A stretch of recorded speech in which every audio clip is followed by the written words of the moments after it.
Bienvenue au QT Podcast. Cette émission est un espace où les professionnels queer de la tech, entrepreneurs et leaders se réunissent pour partager leur expérience, défis et réussites. Car les innovateurs et innovatrices queer méritent d'être entendus.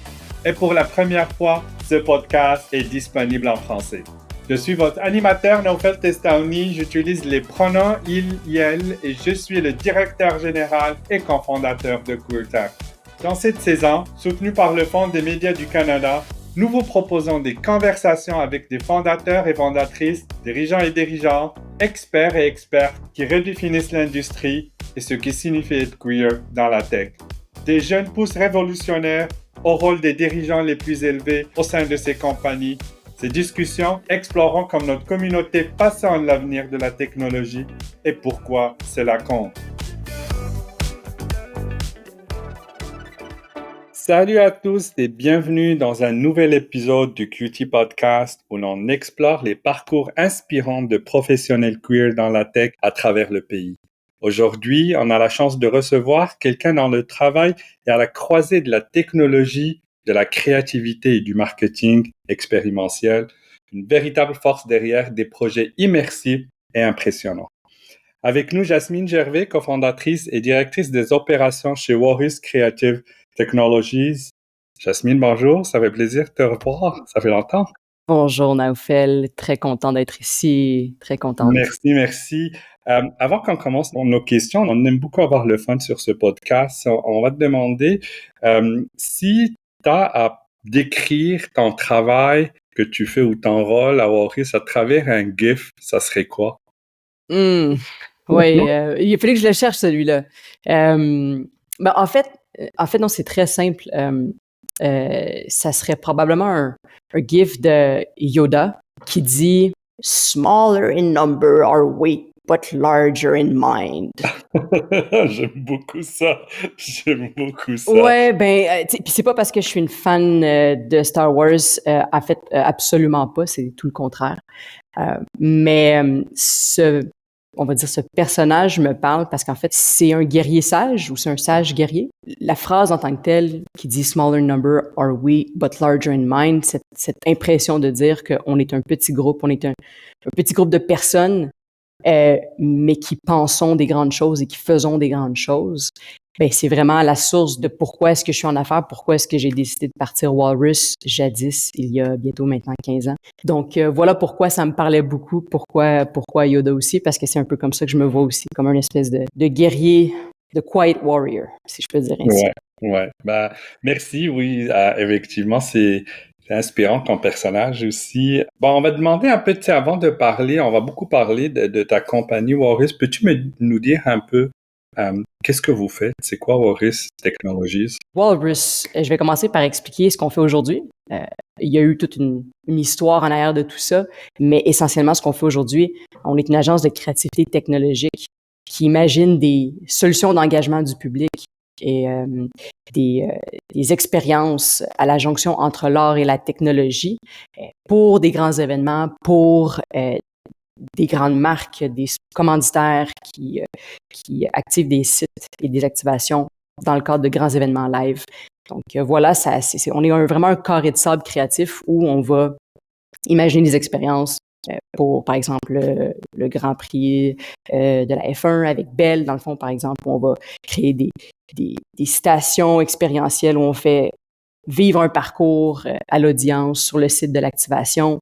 On va faire des expériences dans des stades, par exemple, pendant les games de hockey. On a fait des projets avec les Raptors au basketball, mais au niveau du hockey, avec les Canadiens, avec les Jets de Winnipeg, les Sénateurs d'Ottawa. Mais donc, pour créer des expériences in situ pendant les événements. Belle compagnie, si je commençais à regarder un peu le projet que vous faites, très inspirant. Moi, j'aimerais comprendre, puis nos auditeurs se demandent comment tu es venu à cette idée-là, comment tu as atterri là, c'est quoi un peu, avant de lancer ta compagnie, un peu des événements professionnels qui t'ont un peu amené à lancer ou confonder ta compagnie? Excellente question. Donc, en fait, si tu m'aurais posé la question il y a 15 ans, quand on a parti notre première compagnie, moi et mes deux associés ensemble, où est-ce qu'on serait aujourd'hui? Jamais j'aurais en 1000 ans, j'aurais pu imaginer qu'on serait où est-ce qu'on est aujourd'hui. On s'est rencontrés, moi et mes associés, et on a fondé notre compagnie qui, à l'époque, s'appelait Orangerine. En tant que compagnie de production multimédia. On faisait de la prod vidéo, on était en fait des réalisateurs. On s'est rencontrés à l'école de cinéma, à la Mel Hoppenheim School of Cinema. On faisait des films ensemble et on s'est dit, on va partir une compagnie de production. On veut faire nos projets de la façon dont on veut les faire. Puis vraiment de façon tout à fait naïvement, c'est comme ça que la compagnie est partie. Puis à travers les années, en fait, on a eu plusieurs phases de métamorphose. On a commencé comme une maison de production, fait du multimédia. Très rapidement, on s'est mis à faire de l'interactif parce qu'en fait, on voulait pas juste du contenu, mais on voulait aussi le contenant. Là, on parle de 2011, là. La vague du e-commerce initial où toutes les compagnies se mettaient à vendre sur les internets. On a commencé à rapidement faire des sites web et vraiment, ça a été notre bread and butter pendant plusieurs années pour ensuite développer notre premier produit technologique qui est à l'origine de notre nom aujourd'hui, Walrus. Donc, on a développé une première solution de signalétique digitale pour les événements. Donc, c'est un agrégateur de réseaux sociaux, une solution qui permet de gérer en temps réel les contenus de réseaux sociaux qu'on affiche en temps réel dans les écrans des événements. Puis, parce qu'on travaillait déjà beaucoup dans le milieu événementiel, qu'on était déjà dans le milieu publicitaire, créatif, on faisait beaucoup de lancements de produits. Donc, essentiellement, c'est ce qui nous a permis de placer un premier pied dans la porte de l'expérientiel. On faisait du contenu à la base, puis ensuite, on a développé une expertise d'activation de marque où, les clients comme L'Oréal nous disaient, c'est vraiment cool ce qu'on est capable de faire avec votre solution de signalétique digitale, d'agréger en temps réel les feeds de réseaux sociaux. Encore une fois, on parle de 2014. Là. Fait que, on s'en va loin. Puis, donc, c'est déjà révolutionnaire à cette époque d'avoir la capacité de pouvoir afficher en temps réel les feeds de réseaux sociaux et de les modérer. Mais t'es comme, c'est fun, mais comment est-ce qu'on active les gens? Comment est-ce qu'on engage la conversation? Comment est-ce qu'on mobilise les gens avec le contenu qu'on a sur notre site? Puis c'est là où on a commencé à développer cette expertise où on était là, voilà, comment est-ce qu'on est capable de créer des moments mémorables qui génèrent du contenu social qui est capable de polliniser, donc non seulement le contenu physique lors de l'événement, mais aussi qui va polliniser par la suite les réseaux sociaux. Donc, vraiment, c'est comme ça que Walrus s'est développé à travers les années pour aujourd'hui devenir une agence de créativité technologique, de deep tech créatif full-fledged, où en fait, la recherche et le développement est partie intégrale en fait de notre stratégie de croissance, de notre stratégie de services et de produits. Absolument. Puis c'est fascinant de te parler et j'ai essayé de me rappeler quand je t'ai rencontré il y a 10 ans ou un peu plus. Tu étais encore Orangine, je pensais à ta compagnie où il y avait les intégrations Shopify e-commerce, puis tu commençais avec ce projet-là. Puis là, voir l'évolution est magnifique. Très beau travail d'ailleurs, ce que vous avez fait, c'est impressionnant. Je vais continuer à t'amener un peu vers l'arrière avant qu'on arrive au présent, mais moi j'aime beaucoup les histoires d'entrepreneurs, surtout au début, les challenges, ils n'en manquent pas souvent, quand on commence. Y a-t-il un moment où faire avancer ta compagnie semblait impossible, des gros challenges, puis là, avec ton équipe et toi, vous avez pu trouver des solutions, puis aller vers l'avant, ou une solution qui vous a propulsé. Est-ce qu'il y a un moment qui te vient en tête que tu peux partager avec nous? Définitif. En fait, dans toute cette histoire de pivot où on s'est métamorphosé, on a développé différentes expertises et on a testé différentes avenues et différentes directions. Il y a eu un moment charnière, justement, autour de 2018-2019, où jusqu'à maintenant, on avait été une compagnie, comme j'ai mentionné, une compagnie de production vidéo, multimédia, ensuite interactive. Donc, on faisait et du vidéo et du site web. Donc, en développant Walrus, donc notre premier produit technologique, en fait, on s'est dit, voilà, on a un département de développement technologique, on est capable de développer des produits, on est capable d'exploiter un produit aussi. Donc, on a fait un pivot vers un modèle SaaS, mais qui est complètement différent que d'un modèle d'agence de service. Et ça, on l'a appris à nos dépens. Parce qu'en fait, c'est pas du tout le même animal. On ne structure pas la croissance, on ne finance pas une entreprise SaaS comme on développe une agence de service. C'est juste absolument pas la même machine, c'est pas les mêmes personnes. Même les développeurs, c'est juste un modèle d'affaires complètement différent qui nécessite des ressources complètement différentes, tant au niveau financier que au niveau de l'organisation, des personnes qui composent l'équipe.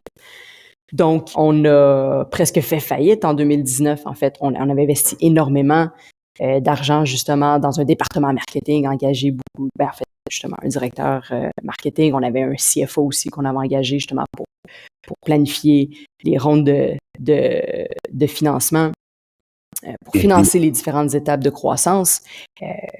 Puis en fait, on s'est rendu compte que c'était pas notre ADN. On avait réalisé notre premier produit qui était Walrus, mais en fait, ce qui nous excitait, c'était de faire des projets.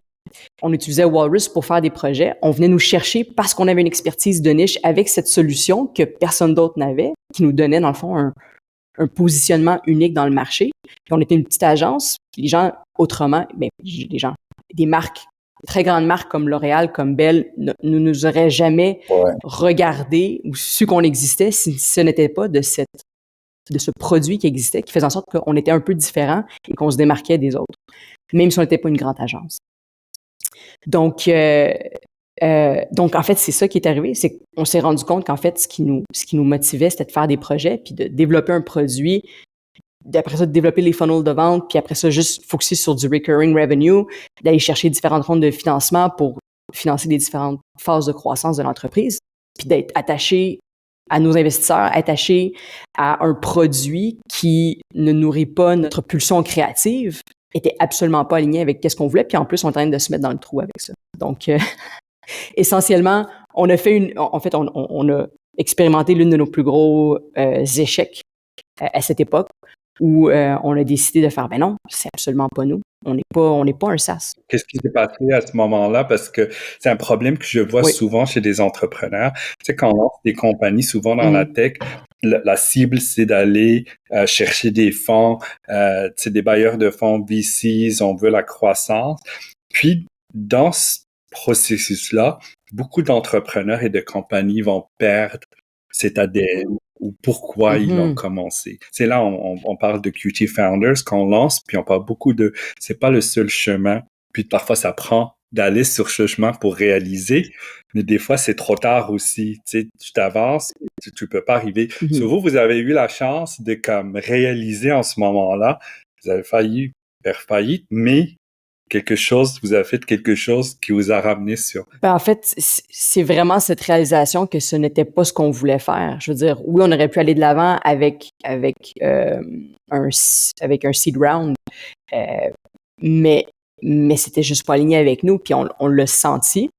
Puis c'est un gros travail, je pense, à travers tout ça, le travail d'entrepreneuriat, le parcours d'entrepreneuriat, c'est une quête identitaire qui est constante, hein. Puis je pense qu'il y a beaucoup d'analogies entre le parcours d'une entreprise et le parcours d'une personne, de l'entrepreneur. Il y a un travail intérieur de trouver réellement quelles sont mes forces, quelles sont mes faiblesses, quelles sont les forces de notre groupe, de notre entreprise, à quoi est-ce qu'on est vraiment bon, puis de se concentrer là-dessus. Parce que quand on commence en business, on se connaît pas, puis on se pitch un peu partout, puis justement, on se perd dans ce qui est peut-être l'essentiel de ce qu'on devrait focuser. Puis ce qu'on devrait focuser, c'est ce à quoi on est le meilleur. Puis trouver ça sur quoi on est vraiment bon, les 2-3 éléments avec lesquels on est vraiment des experts, puis de se concentrer là-dessus. Puis je veux dire, on avait toujours, jusqu'à maintenant, on avait toujours bootstrappé. On était une compagnie, donc une agence qui avait parti de rien. On a mis nos économies personnelles, puis après ça, une agence de service, tu es capable de la construire comme ça avec pas d'injection de capital extérieur à part peut-être un peu de prêt. Puis ça, c'est resté dans notre ADN et ce l'est encore aujourd'hui. Puis par rapport à ce playbook de l'entrepreneur en tech qui veut absolument se voir faire son seed round, son Series A, Series B, Series C, en fait, c'est que je pense qu'il y a une réflexion à avoir au niveau de c'est quoi une entreprise et un écosystème d'entreprise qui est sustainable, qui est soutenable à long terme. Tu sais, on parle beaucoup de durabilité écologique, Mais on parle pas beaucoup de durabilité. Je vais pas dire corporative, mais c'est un peu ça quand même. Je veux dire, on a mis sur un piédestal le unicorn, le principe de partir en affaires, d'aller chercher de l'argent, le premier round d'investisseurs, de croire. Puis après ça, tu pédales pendant 2 ans pour rencontrer tes objectifs, pour aller chercher un Series A. Puis au final, au final, ton objectif, c'est de faire un exit dans 5 ou dans 10 ans. Mais est-ce que c'est ça un modèle d'affaires qui est soutenable? Est-ce que tu veux être en business juste pour vendre ta compagnie ou est-ce que tu veux être en business pour créer quelque chose qui est cher à ton cœur puis avec lequel tu veux vivre pour le reste de ta vie puis que tu veux faire grandir dans le fond pour le reste de ta vie? Absolument. C'est comme n'importe quoi. Il y a des cycles. Hein? Oui. On est allé à l'extrême. Puis je pense que là, il y a un rebalancement qui doit s'effectuer. Cette idée de croissance est très répandue aujourd'hui. Tu sais, quand c'est perdu un peu parce qu'on veut aller chercher les fonds, si on n'a pas des 2 à 3 chiffres en pourcentage de croissance, ça veut rien dire et on se perd dans la croissance au lieu de la création de valeur. Tu sais, qu'on veut livrer. Puis la passion aussi, tu sais, t'as parlé, tout le monde a réfléchi, c'est quoi votre passion? Qu'est-ce que vous voulez vraiment faire? Est-ce que c'est création de projets, de la créativité, c'est de l'administration de business pour accroître. Puis ça, c'est différent. Mais Boris se retrouve sur cette croisée de l'art, de la technologie et du marketing d'impact, là, si on veut dire. Tu as mentionné tantôt Deep Tech. Peux-tu nous expliquer un peu c'est quoi la Deep Tech? Puis, est-ce qu'on parle de l'IA générative, des systèmes d'interaction? C'est quoi un peu? Puis comment vous définissez ça chez Warus? Donc, effectivement, pour nous, on a développé notre expertise sur quelques piliers fondamentaux qui sont infrastructure 5G, donc intelligence artificielle générative, effectivement, et un troisième pilier oui, effectivement, système parcours interactif immersif de réalité mixte. Donc, plus précisément, la réalité mixte, parce que c'est vraiment un créneau qui est qui n'existe pas encore dans une forme épanouie, si on va dire comme ça. On a beaucoup de VR, mais la réalité mixte est encore un médium extrêmement naissant.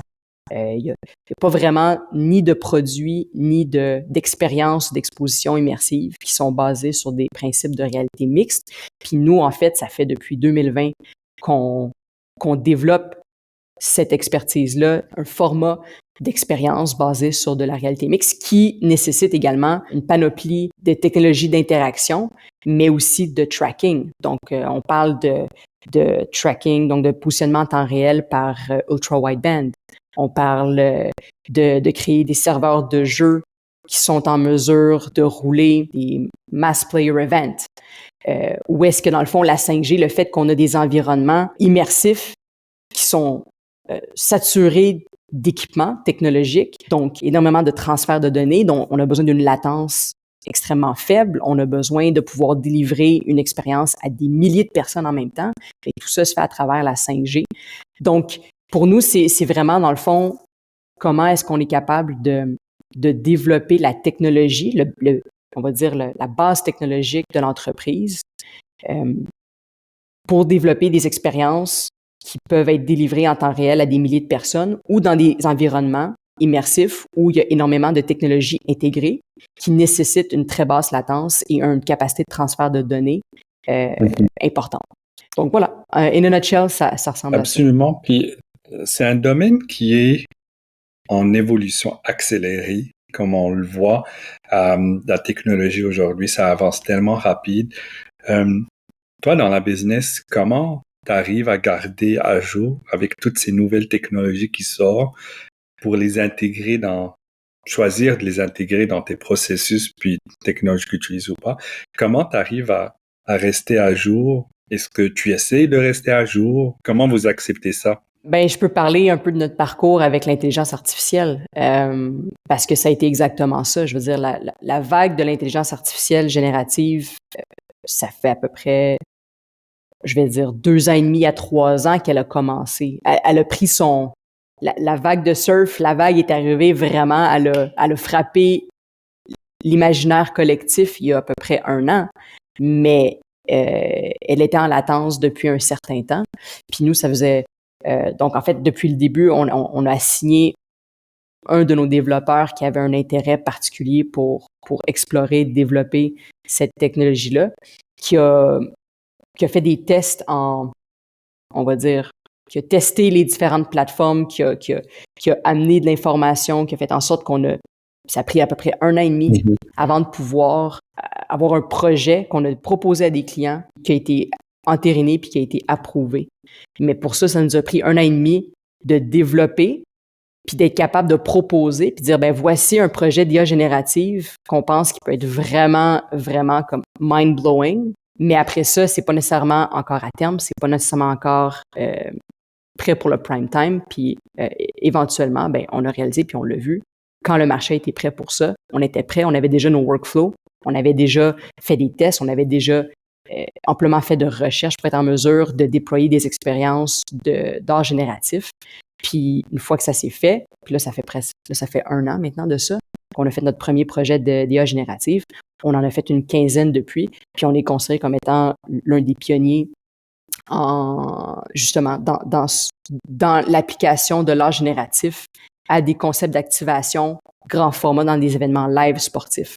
Puis, tu sais, là, faut nécessairement rentrer dans les détails, mais il y a beaucoup de complexité au niveau de la gestion, de la conformité des logos, de la conformité des formes aussi quand on s'adresse à des audiences où on doit s'assurer que l'intelligence artificielle ne fasse pas d'écart au niveau de la morphologie des enfants. Hein? Tu peux pas te retrouver avec une jeune fille de 14 ans avec des gros avec des gros seins d'une actrice porno parce que c'est ce que l'intelligence artificielle a été entraînée à faire. Puis, bref, donc il y a beaucoup de recherche et développement pour développer des workflows qui sont extrêmement consistants. Salut les cuties! Vous savez que QueerTech, c'est plus que ce podcast. Nous avons 3 programmes encore pour vous aider à bâtir votre carrière dans la tech. QT Accès accompagne les professionnels de SLGBTQ dans leur entrée dans l'industrie tech. QT Leader soutient les talents expérimentés pour accélérer leur progression et QT fondatrice un accélérateur pour les entrepreneurs queer en début de parcours. Nous organisons aussi les QT Connect Meetup chaque trimestre à Montréal, Toronto, Vancouver, Calgary, Ottawa et Halifax. Et bien sûr, QTQ, la plus grande conférence tech de SLGBTQA+, au Canada. Prêt à vous connecter? Rejoignez notre communauté dès maintenant sur queertech.org. Allez, retour à l'épisode. Aujourd'hui, il y a une impulsion d'utiliser la technologie. C'est tout le monde, on voit la technologie sort, on veut implémenter ces nouvelles technologies puis les lancer rapidement. Comme tu as dit, il faut être un peu précoce à voir, tu sais, c'est quoi les analyses qu'il faut faire. Il y a une sécurité à avoir sur ces plateformes, surtout avec l'IA générative. J'aime beaucoup, tu sais, comme le temps vous a pris de développer ça. Je vais switcher un peu à parler de ton équipe, de la culture de la compagnie. On va un peu approfondir sur ton parcours entrepreneurial aussi en tant qu'entrepreneur. Comment ton identité a-t-elle influencé les décisions que tu prends et la culture que tu construis chez Walrus? Il y a beaucoup d'analogies à faire entre mon parcours identitaire en tant qu'entrepreneur et personne queer et celui de Walrus. Puis, c'est vraiment très frappant.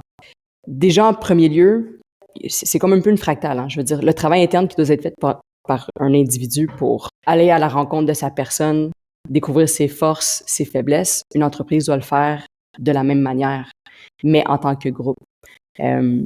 Puis, ce sentiment d'être différent, de pas être une seule chose, de pas appartenir à 100% à un groupe, qui est quelque chose de très formateur, autant au niveau personnel, je veux dire, moi, bon, évidemment, la différence de toujours avoir été comme un peu entre les deux chaises, entre le féminin et le masculin, de jamais avoir l'impression d'appartenir ni à l'un ni à l'autre, mais à être de un et de l'autre, mais de jamais se sentir 100% appartenir à l'une ou l'autre de ces factions. C'est un peu ce qu'on a vécu aussi avec l'entreprise, tu sais. On est une entreprise en deep tech créatif, mais il n'y a aucun des fondateurs qui a un background en tech. Absolument zéro. Quand on faisait du vidéo, ben, je veux dire, oui, on était des créateurs vidéo, mais on faisait d'autres choses aussi. Fait qu'on n'appartenait pas nécessairement à cette communauté-là. Même chose pour l'interactif. Je veux dire, on faisait des sites web, mais on n'était pas des développeurs web. C'était pas notre identité non plus. Puis, on s'est beaucoup cherché à travers tout ça. Tu sais, notre parcours nous a amené à explorer différentes avenues. Puis même chose avec moi, d'explorer ma féminité, ma masculinité, de tanguer entre les deux. Mais essentiellement pour être en mesure, à un moment donné, de faire comme, OK, wow, j'arrête de regarder ce qu'il y a autour, là. Puis là, il faut que je fasse un travail, je me recentre vers l'intérieur, vers moi-même, puis que je me pose des bonnes questions, que j'affronte mes démons, puis que je réalise que, en fait, ce que je considère comme étant mes faiblesses sont en fait mes plus grandes forces. Puis c'est exactement ce qui s'est révélé autant pour moi que pour l'entreprise. Quand Walrus a compris que notre force résidait dans le fait que justement, oui, on focus pas sur un seul produit, on focus pas sur une seule expertise. Oui, on est disparate, mais en fait, ça nous a permis de développer une combinaison d'expertise, une combinaison de compétences très rares, en fait, qui fait en sorte qu'aujourd'hui, on a le positionnement qu'on a aujourd'hui. Puis on n'aurait pas pu être ça si on n'avait pas passé à travers tout ce processus-là avant. On est un petit peu dans l'ésotérique pratiquement, mais pour moi, ça, c'est fondamental. Trouver son identité, puis d'intégrer complètement et entièrement tout ce qu'on est. Et pas essayer de dire, ça, je suis comme ça. Tu sais, je veux dire, là, je vais prendre un exemple personnel, mais dans mon processus d'acceptation de ma féminité, il y a eu ce moment eureka de réaliser qu'en fait, je suis la personne que je dois être dans sa pleine... Il y a aucune partie de moi, en fait, qui n'est pas moi. Puis je dois arriver à réaliser la pleine puissance de ce qu'elle se représente d'être à la fois femme, mâle et femelle, ou peu importe, là, on peut parler des forces masculines, féminines, et d'accepter le féminin en moi, et de galvaniser le masculin, puis de faire en sorte que tout ça puisse vivre dans sa pleine expression. Puis c'est ça qui fait en sorte que je suis ce que je suis aujourd'hui. C'est aussi la raison pour laquelle j'ai les talents que j'ai, d'être capable d'avoir une perspective très variée, d'être capable de rassembler les gens autour de différentes perspectives, d'être capable de comprendre le langage, un peu comme un caméléon, d'être capable de bien m'adapter dans plusieurs différents crowds, d'être capable que les gens se comprennent. En tant que chef des opérations, c'est essentiellement ça que tu fais. Un superpower, comme on dit en anglais, tu sais, qu'on retrouve à l'intérieur. Oui, exactement. Non, j'aime beaucoup ça. Puis, je vais t'amener un peu ma prochaine question. Pour toi, un peu, quels sont certains avantages et défis uniques qu'à être entrepreneur queer, tu sais, dans ce secteur-là? On a parlé un peu, tu sais, de notre aspect, comment tu as développé ta compagnie, puis tes valeurs aussi sont inculquées un peu dans cette culture-là. Mais autant qu'entrepreneur queer, un peu, comment tu vois aussi cet aspect, un entrepreneur queer peut avoir comme avantage et défi dans ce secteur de l'art et de la technologie? C'est une excellente question.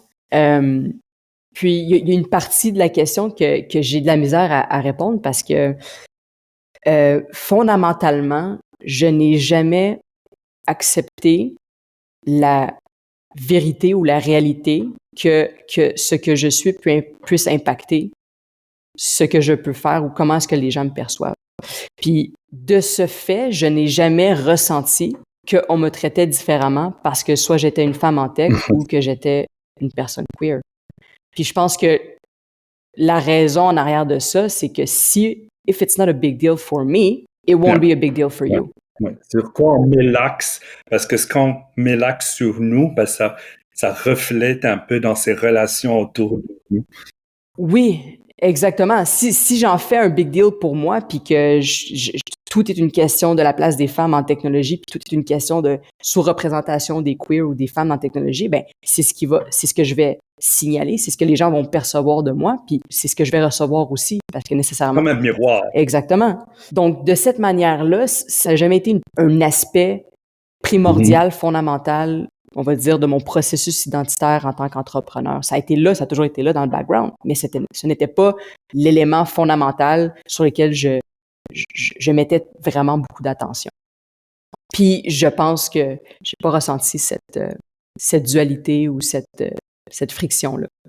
Tu sais, je veux dire, c'est une conversation qui peut être très polarisée, hein. Quelle est la responsabilité des personnes queer dans une compagnie autant que dans une société? Tu sais, je veux dire, en organisation, il y a plusieurs scales, il y a plusieurs échelles d'organisation. Mais tu sais, j'aurais à dire là-dessus que on parle aussi de retour de balancier, puis on est dans une époque extrêmement volatile et intéressante. Les personnes en marge de la société ont toujours occupé deux fonctions.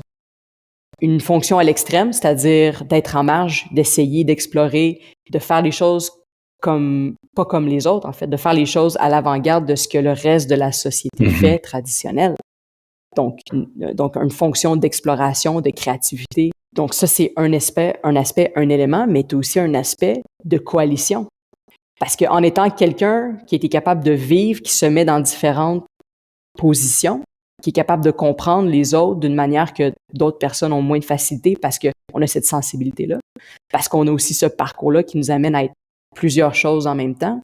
On a cette capacité de concilier puis d'aligner les gens ensemble à travers cette capacité de voir les choses d'une manière holistique puis de comprendre les gens puis d'amener ça.